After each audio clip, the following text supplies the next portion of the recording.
Yeah. Yeah. That's weird.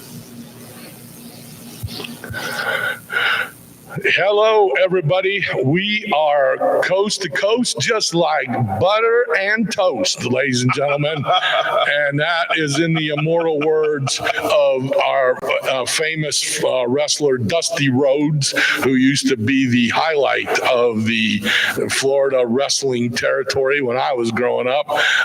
Welcome to Uniquely Lutheran. My name is Al Ernst. Right over here to my immediate left, which would be your right, or however you're watching this, whether it's on projection, on screen, on your phone, whenever, that still, he will remain Pastor Jeff Gross. He won't change on any of our multi-screens. Unless you're in Australia, I'd be upside down there. He would be a multi-screen experience. Well, we're getting into spring in Australia, so how about that? That's right. Everyone in the land down under, hello. Make sure you continue to give us messages, because we've gotten so many thousands of inquiries from the folks out in Melbourne and now I guess Florida, not Australia. And in addition to that, I would be remiss before we get started to say hello to all my friends in Abu Dhabi. Yes, I still think and pray for you each and every week. Pastor Jeff, why don't you start us off with a prayer? Thank you. Great and Heavenly Father, as we come to you again this week, we're so grateful that we can express our faith in this medium. And we're grateful we can have a few laughs and talk about issues that are fun to talk about, but sometimes even a little bit challenging. Enter into this time you've given us and enter into the hearts and the minds of those who are watching. In Jesus' name, amen. Amen. Thank you very much for getting us started. And hey, buddy, how was your week? What were you up to? I was up to 6'7". Oh, man. But then I switched shoes and I went down to 6'6.5". Well, you know, they say as you get older, you lose size. So you lose height. So in a manner of speaking, but no, it was a good week except for a little fender bender I had. But aside from that, that's okay.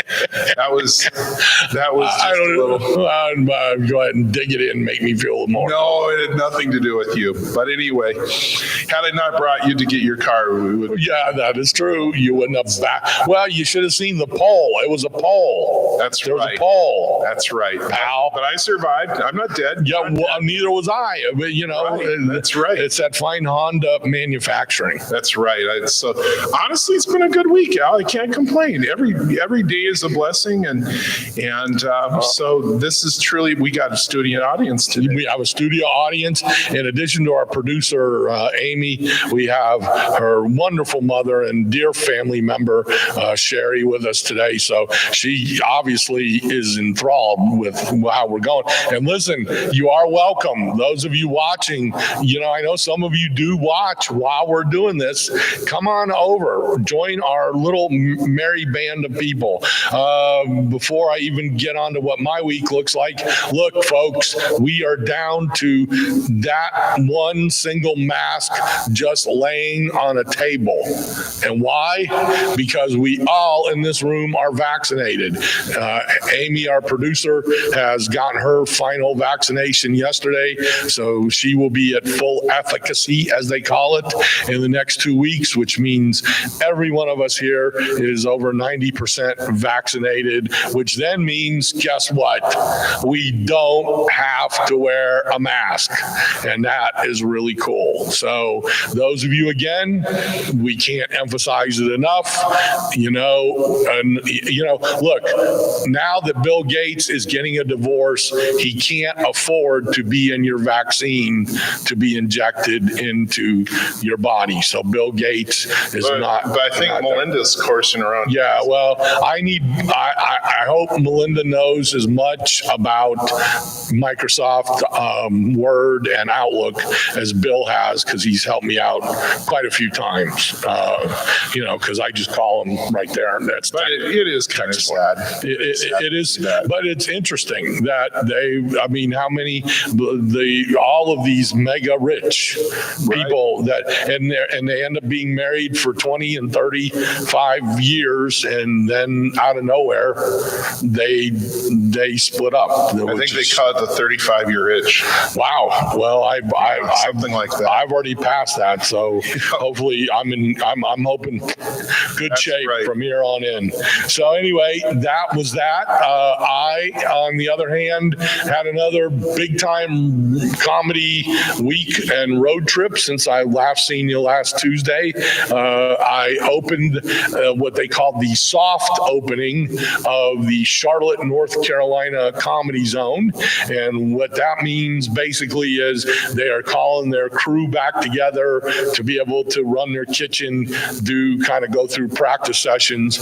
And obviously they don't call me to be the big publicity guy that come see Al. No, they go, Al, we're trying to get our kitchen staff and wait staff back in. Why don't you just come in and tell jokes while that's going on, and we'll act like we're practicing.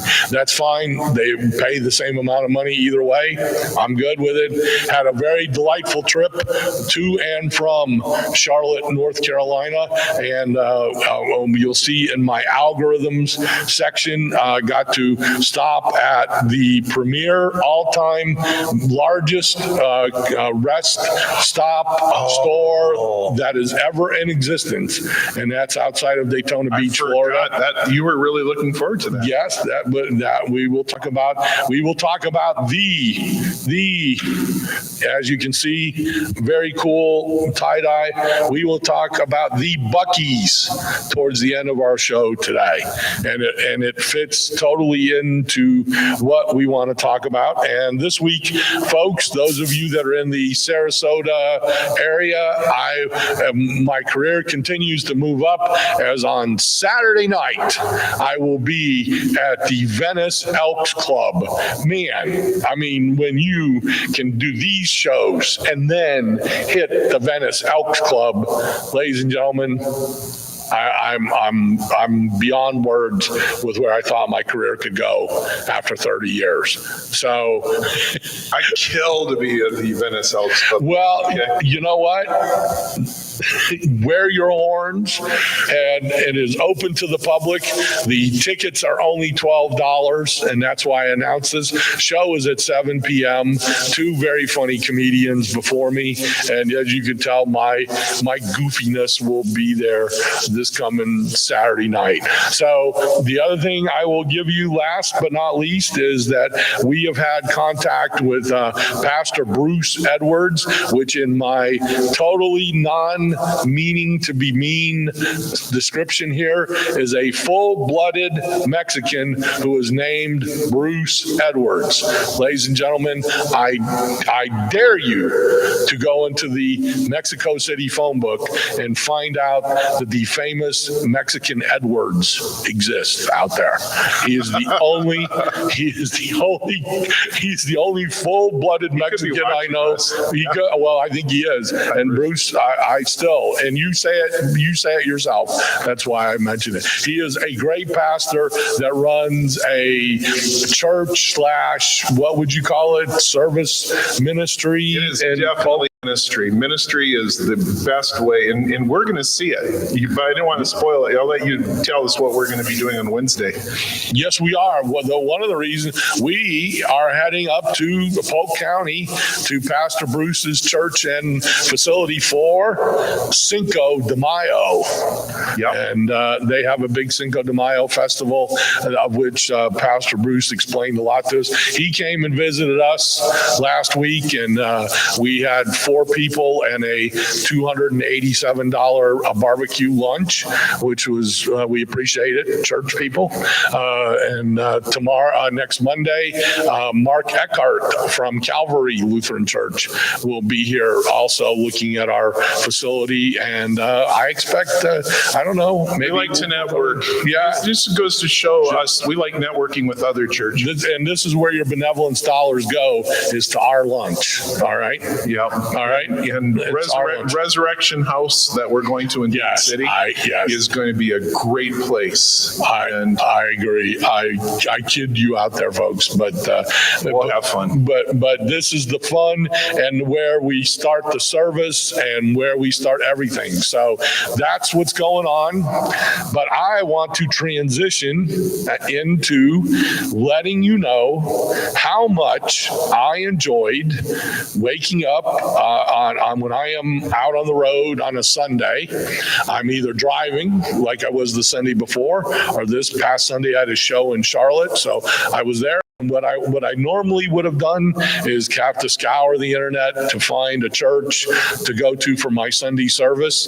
And believe it or not, due to the technology wizardry of one Amy Webb behind the camera and somebody pushing the right buttons here at New Life Lutheran Church, I was able to turn on my iPad and I had the full worship experience of New Life Lutheran Church on Sunday. Isn't that wonderful? You could remember the Sabbath day and keep it holy from the comfort of your hotel room. Yes, I did. And you know what? Yep. I didn't even have to put pants on, which really sounds bad. I know you're going to take this to a very dark place. No, I wasn't. I'm just telling you that Jesus and God and the gospel and worship can be done in your drawers.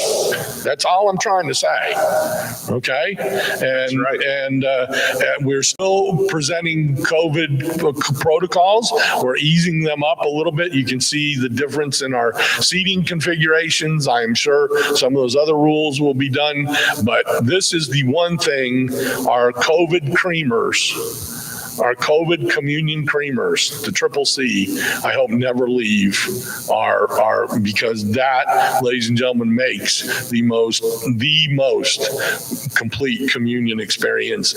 Just watching people trying to peel the lid off is really something that it cleanses my soul. That's all. And the only person who gets photographed doing it is me, with the clumsiest fingers in Sarasota County. Well, yeah, but the microphones might not pick up much, but they do pick up plenty of hearing the crinkling of the crinkle of the COVID communion creamer. So I can only hope once we get back to regular services, we somehow can continue to incorporate our COVID creamers into the service. I doubt it, but I'm on the church council. And they're grape juice, not wine. Yeah, they are grape juice, not wine, but some of them are old enough since last year in the bottom. They are wine now. Okay, so dig down to the bottom if you want the full. They're either wine or vinegar. Yeah, they're either wine or vinegar. Depends on how much air got in there. The full wine experience. And I will give ultimate credit to this gentleman over here for honestly giving me a terrific message on Sunday and bringing us to what we want to talk about today a little bit. And I think this whole idea of a grape or a raisin, and why don't you briefly, while I'm drawing on our technology whiteboard here, why don't you briefly kind of recap that message you had on Sunday?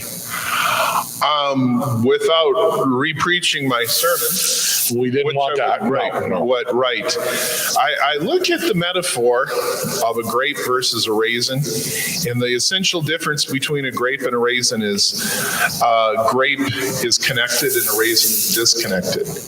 And where does a grape get all of its juice and get all of its energy? It gets it from the vine. And what happens when we disconnect from that vine? We enter into a state of raisinhood, eventual raisinhood. And into raisinhood? Raisinhood. I just made that up. That's. I'm sure it's not in a dictionary, but now it should be. But I do believe that people really need to have that extra something special that we have to offer. And I'm not saying it for our sake. I'm saying saying it for the sake of the thousands of people who are deprived of some joy in their life. We want to give you some joy. We want to make your life better. We want to make you happy and bring some happiness to you. And I can tell you that if you are connected to a church or connected to a group of people who pray or connected to a group of people who do Bible study, if you're connected to something that gives you spiritual strength, by all means stay connected, because it's tough to go through life without connections. It really is. And that's basically the gist of what I was saying, of being connected. Okay, well, as you can tell, I wrote a few notes up here. What I want you to really give us your thoughts, Pastor Jeff, on the fact that we talked that the vine itself, it's like a community vine. Yep. That we're all on that community vine. And that's kind of interesting because obviously if you think of a tomato vine or a grapevine, some of us get more nutrients than the others. So you get some bigger stuff. But even if you took that metaphor out and put it into trees and citrus and different things like that. But my question to you is, and you mentioned this in your sermon, is in this modern age, and what I'd like you to do is relate it back to the gospel and the biblical, of how did that community, because there was no church. Right. There was no church. So how did that community come to pass in our learning of the Testament and the story of Jesus? Well, for starters, the word church really is more community than it is building. So, I mean, the Greek word ecclesia really means assembly. So the assembly of people, the people assembled, but they didn't always assemble in a church. They assembled in courtyards, they assembled in catacombs, they assembled in people's homes, they assembled by rivers. But what we now a lot of times mistakenly call the building we're in right now is a church. It's really a place of worship where the church gathers. And that hasn't changed. But I can tell you the community aspect of the church was strong then, and it's probably is crucial, if not more crucial now. Okay, so the community really is the church. Yeah, it is. It's not the building. I mean, everybody thinks of that a church as being a building. A lot of people do. And instead of arguing with people, we usually say, yeah, I'll meet you at the church. And that means we'll meet you at the building. But truth be told, if the building didn't exist, the church would still be here. The church would still be here. If a horrible hurricane came through and took this building down, we'd still be a church. All right, so we'd still be a church. When, for example, in the New Testament, the letters to the Ephesians and the Galatians and all those things, those were letters from Paul, correct? Now, were the Ephesians a church? Was that a church, or was that the town of Ephesus had a church, but it was also during a time when being a church was against the law. So they had to be a lot more discreet. They could not. Was that due to the Roman Empire? Due to the Roman Empire, yes. They had to be very discreet about where they met, how they met, who saw them, not getting caught, all of those things. So the churches in Ephesus and Galatia and Philippi, these were just bodies of Christian people like you and me who would sometimes worship in different places. Usually in effort to praise God and not get fed to the lions. Interesting on that aspect of it. So if we bring the community and the church to today's, take it through time, and obviously when we got to the time of Luther, by that the obvious church was established, was it not? I mean, of a building, of a place to meet, when we moved into that 1500s. The big word you brought up, Al, and is the word established. And established is a double-edged sword. It can be a good thing, and it can also be something that's not always great, because when you start establishing things, you start taking things for granted. And that's probably one of the things that led up to the Reformation, that people started taking things for granted. Because in those days, yes, the church was a building, and it was the Pope, and it was the bishops, and it was everything short of the people. The people were basically the ones who punched in and punched out on Sundays, because it was the law, and we gave them a reason to want to be in church. That was so establishment. That's it. I know that's not the word we want to close on or anything, but that's definitely something to think of. Was the church better off with the establishment or without the establishment? I would argue it probably was just as healthy when it wasn't part of the establishment. It was a growing and a dynamic organization that was functioning pretty well before it became an essential part of what was the Roman Empire.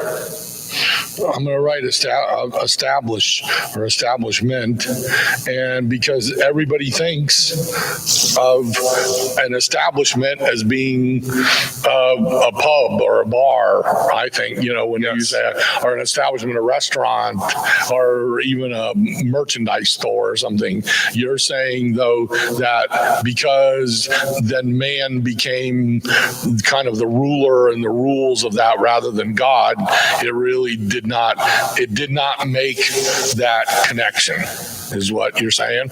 I would say, yeah, in a very interpersonal level, it really didn't.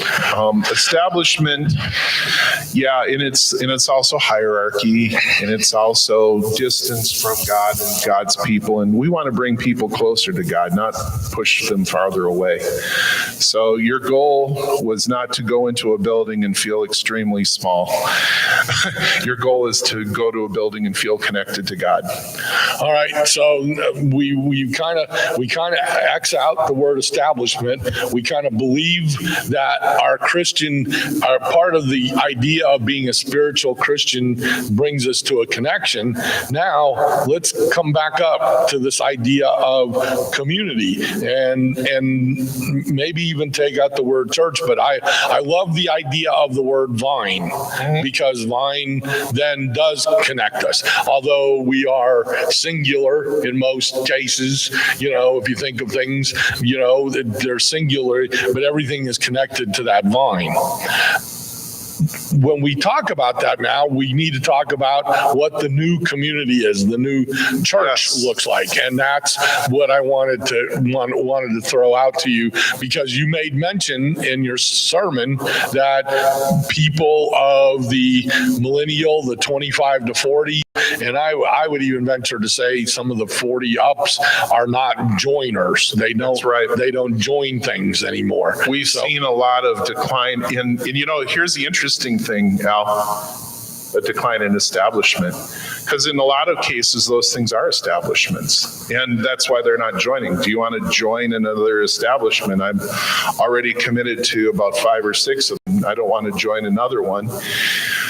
So the nature of community has changed quite a bit. The nature of community has changed quite a bit. And I think we've talked about the nature of the community being bigger than the building, bigger than just even the people who gather here, but even the people who are watching online. All right. Now, do you then believe that somehow, even without a formal quote, until we can figure out a way to call them, that the people that are online that are not members of New Life Lutheran Church in Sarasota, Florida, are they yet not a part of our community? They, as far as I'm concerned, they are. And I think we really should, we had this conversation, and I think I mentioned to you, Al, I said, Part of the challenges that we face is we don't always ask the right questions. We think we have the right answers, but we don't ask the right questions. Like if you were to ask me, would I rather have 1,000 people in church on a Sunday morning or 1,000 people out in their pajamas watching us on their computers? Well, obviously, I'd rather have 1,000 people in church on Sunday. That's not the question. That's not the question anymore. I think the question is, would I rather have 100 people in worship and 1,000 people watching online, or 100 people in worship and nobody watching online? I think we've come to a stage where we have to provide a service that goes beyond these walls. And we have to think of ourselves as a ministry that goes beyond these walls. And I think COVID has forced us kicking and screaming to think of those things. It really has.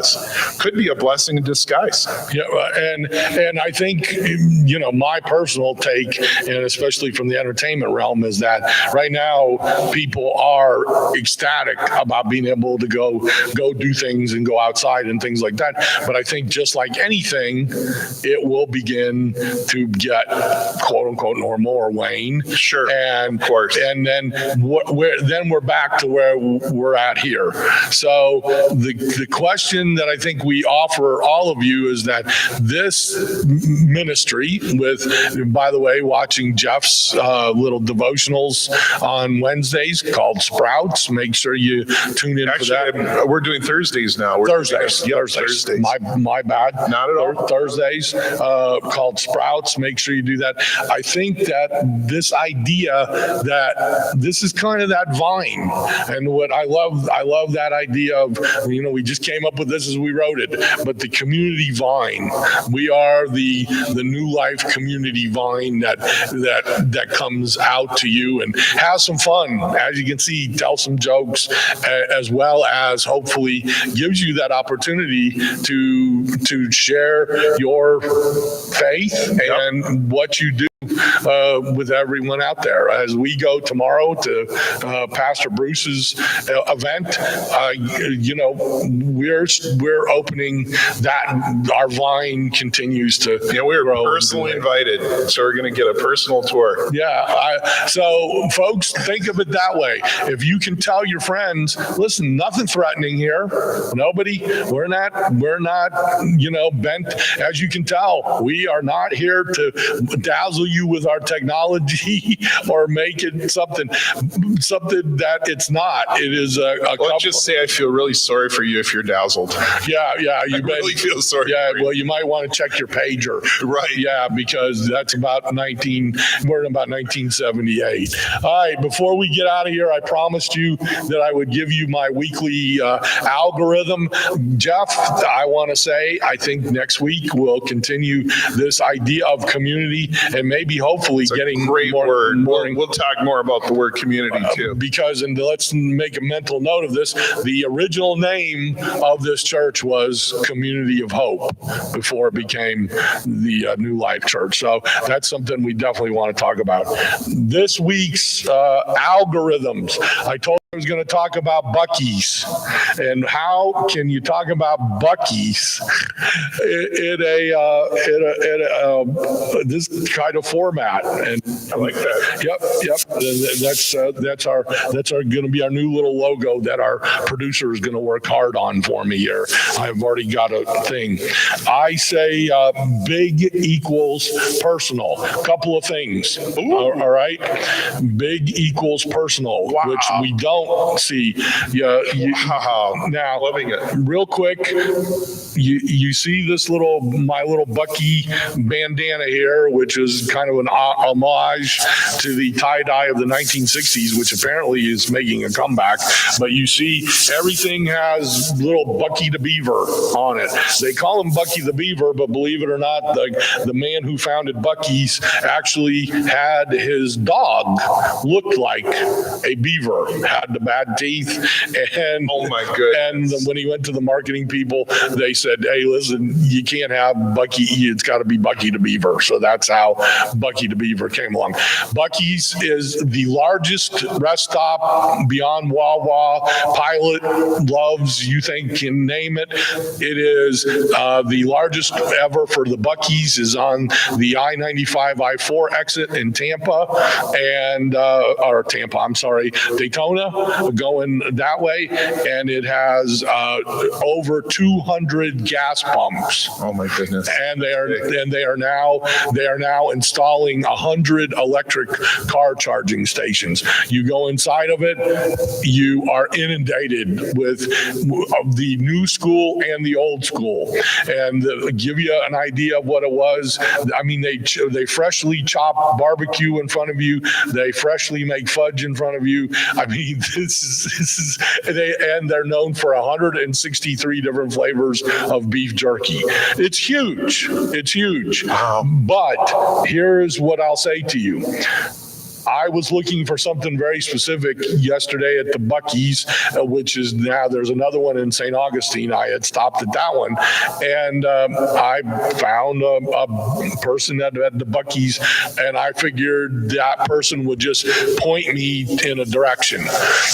They are trained to walk you to where the thing you're looking for is.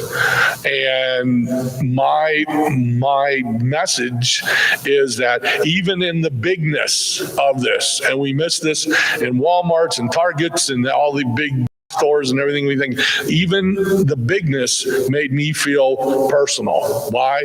Because I had that community. I had that connection with that one person who I'm a complete stranger. I'm just a guy in off the interstate, and they walked me to the area to get the Bucky Nuggets, which is the greatest caramel popcorn you've ever had. But anyways, I want us, this large audience out there, as we continue to go, our smaller group in the church, to always know that no matter how big we get, we stay personal. We stay personal. So big can equal personal. And let's not worry about that. Let's worry about taking care of each other. If you want me to pick you up anything at Bucky's, I'm heading in another direction up for a gig in Birmingham, Alabama, of which they're opening their new Bucky's on I-65. So of course they got me hooked. I'm going to stop, even if I don't buy anything. I'll leave it to you like this. The family in front of me, I am at the Bucky's in St. Augustine, Florida. The family in front of me is taking their first stop. They live in Miami. They're heading to somewhere in Connecticut.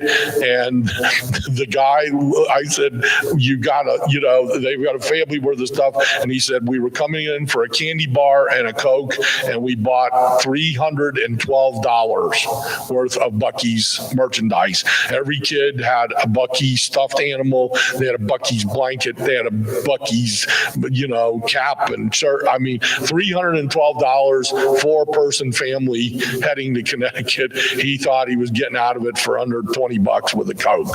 Folks, this just tells you personal. Big can equal personal. And I do want to pick up on that next week too. Let's do it. Absolutely. Let's do it. I agree with you, and I think that's great. And once again, we see you next Tuesday. Come and see us at church or tune us in on Sunday. And for Pastor Jeff Gross, I am Al Ernst, and you've been watching Uniquely Lutheran.